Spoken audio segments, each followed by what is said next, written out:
É interessante como aqui um pouquinho antes o nosso irmão Delante estava conversando obrigado, sobre uma coisa que vai um pouquinho no sentido desse texto de hoje.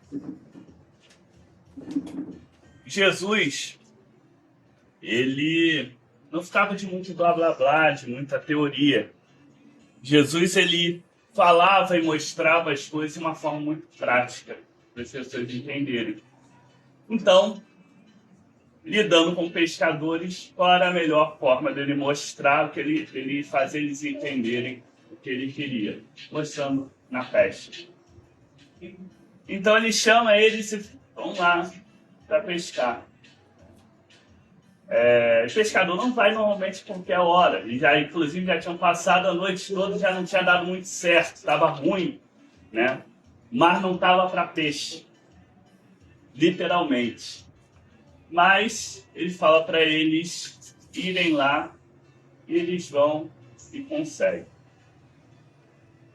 E aí vem uma coisa muito interessante.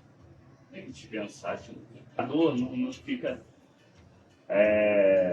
não se aproxima de mim, sabe? O que é interessante que a gente vê lá no Antigo Testamento uma passagem bem similar que a gente leu hoje, né? O profeta Isaías, falando que ele tinha lábios impuros e ia no meio de um povo também.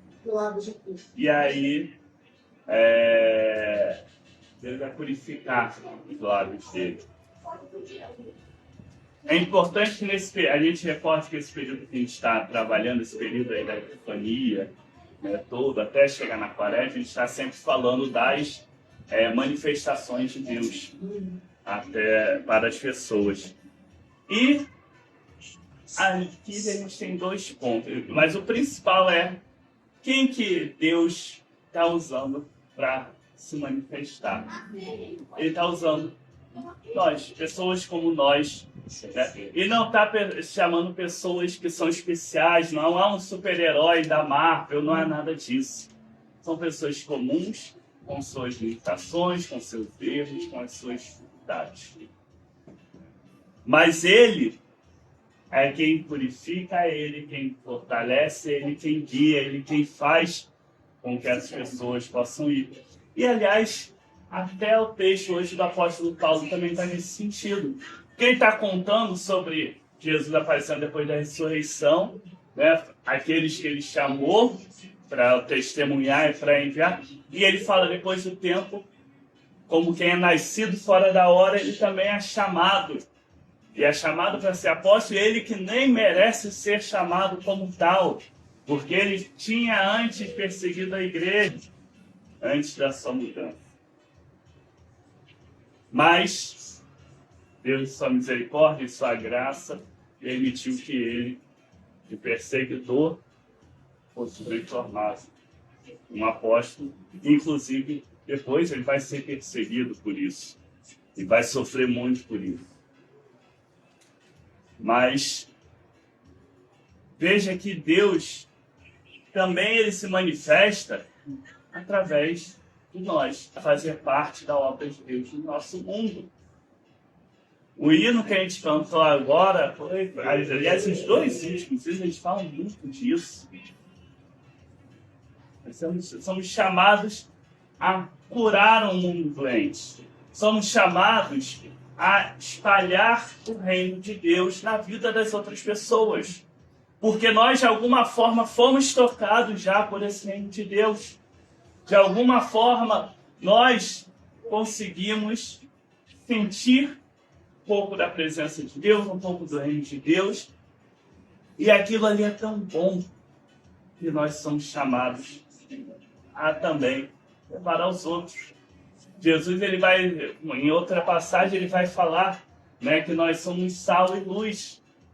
A luz, ela não ilumina só para si, ela ilumina também para os outros. O sal, ele não é só salgado em si.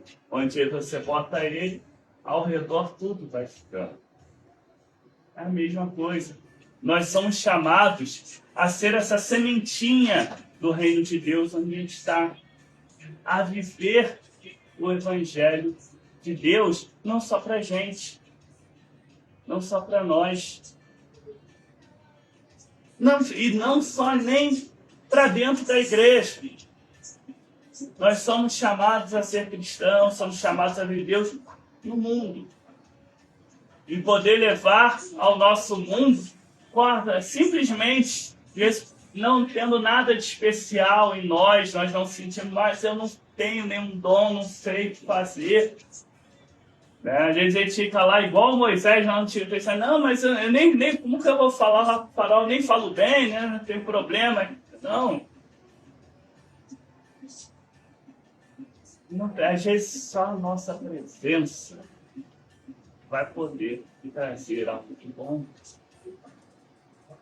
Nós somos chamados a poder consolar os enlutados, a poder estar chorando com os que choram, a poder estar nos alegrando com os que se alegram, a poder estar ali junto das pessoas. E a gente sabe quantas pessoas precisam.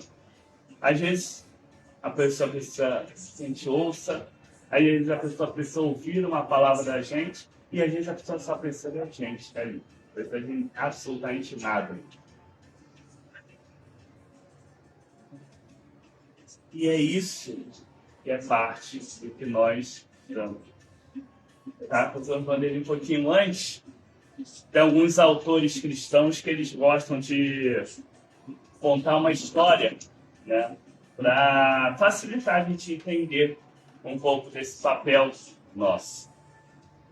Que é só a gente imaginar, e aí agora usa a imaginação assim, bem imaginativa mesmo, tipo Crônicas de Nárnia, assim, bem imaginativa.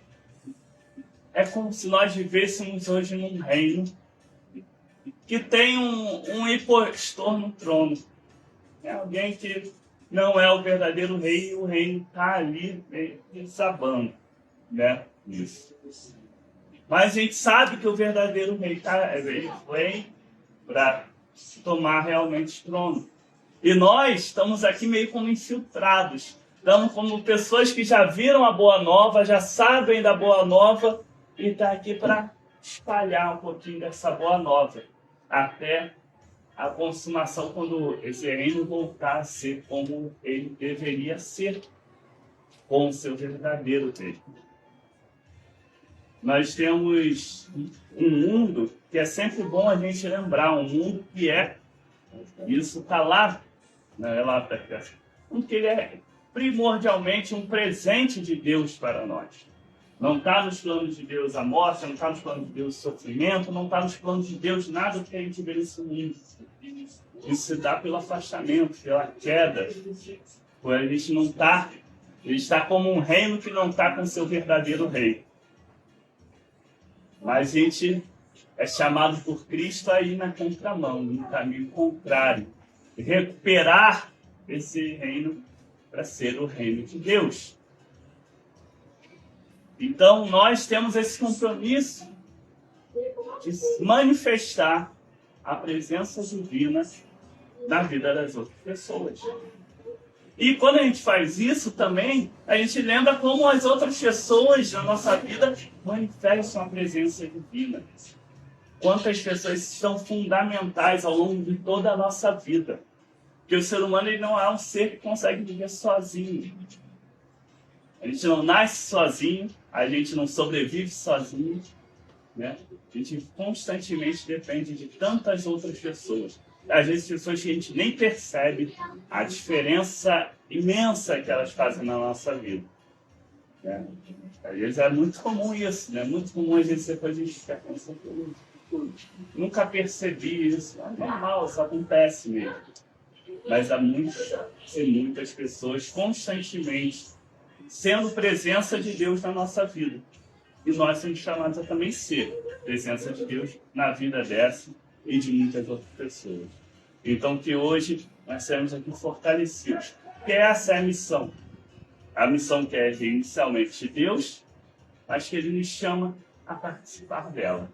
Né? A viver isso. A ser um pouquinho desse gosto, desse sabor, dessa presença de Jesus na vida das pessoas com quem nós encontramos, na vida do nosso próximo. Que Deus nos abençoe para isso.